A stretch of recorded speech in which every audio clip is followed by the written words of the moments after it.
આમ જોઈએ તો કોળી સમાજમાં ભારતીય જનતા પાર્ટીની વાત કરવાની જરૂર જ નથી.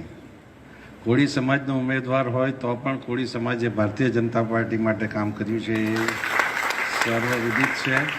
અને આપણી જૂની કહેવત છે, પ્રકાશચંદ્રજી તમારા કાંઠા વિસ્તારમાં ગમે ત્યાં છે, અહીંયા તો પહેલેથી જ્યારે ઉત્તમભાઈનું રાજ હતું ત્યારથી કહેવાતું કે કોળિયા કૂટાય, કોળિયા એટલે કોળીનો, કોળી કૂટાય ને ઢોળિયા ચૂંટાય.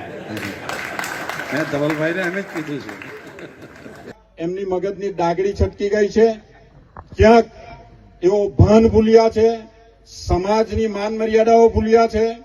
અને એનો આજે જીવતો જાગતો એક દાખલો, પહેલા ક્ષત્રિય સમાજ ઉપર ટિપ્પણી કરવામાં આવી, બહુ બેટીઓને વખાણી, અને ત્યારબાદ ગઈકાલે આપણા વલસાડના ધારાસભ્ય અને નાણામંત્રી એમના મોડે વાત બોલવામાં આવી કે કોળિયા કૂટાય છે અને ઢોળિયા ચૂંટાય છે. અરે કનુભાઈ, એક મંત્રી થઈને તમને શરમ આવવી જોઈએ આવી ભાષા વાપરવાની. આ લોકતંત્રનો અમે હિસ્સો છે. અનંતભાઈ ઢોળિયા પટેલ છે, પરંતુ એ લોકતંત્રના હિસ્સા રૂપે અમે એમને મતદાન કરીએ છીએ.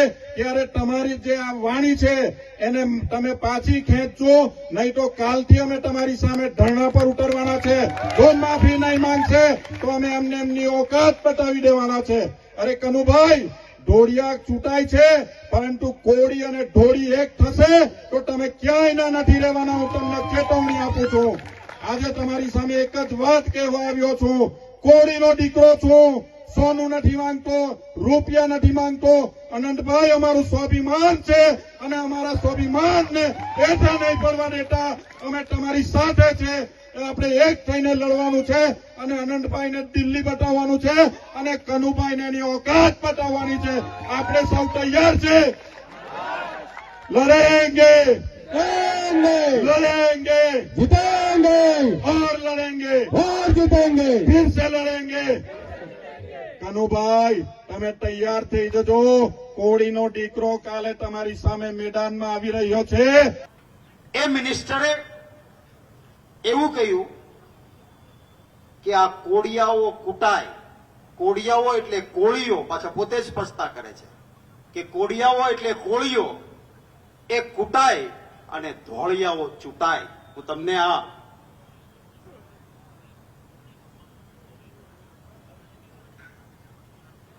તમને આ વિડીયો એટલા માટે બતાવું છું કારણ કે મને એવી ટેવ નથી કે કોઈ આધાર પુરાવા વગરની વાત કરું.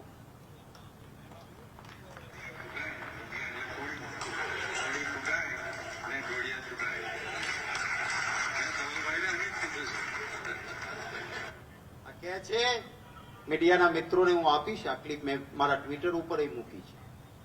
અરે કોઈ કહેવત પણ હોય તો પણ, અરે ક્યારેક બોલાયું હોય તો પણ, કોઈ પણ જ્ઞાતિનો અપમાન કરવાનો અમને કોઈને અધિકાર નથી. કોળિયાઓ એટલે કોળીઓ, કોળિયાઓ કૂટાય ને ધોળિયાઓ ચૂંટાય. શું આ એક મિનિસ્ટરને શોભે એવા શબ્દો હતા? સમગ્ર કોળી જ્ઞાતિનું અપમાન કર્યું ત્યારે હું અભિનંદન આપીશ એ કોળી યુવાન શૈલેષને, કે એને ચેલેન્જ કરીને આંદોલન શરૂ કર્યું દક્ષિણ ગુજરાતમાં કે કોળીનો દીકરો તમને માફ નહીં કરે ભારતીય જનતા પાર્ટી. આ જે વિનાશ કાળે વિપરીત બુદ્ધિ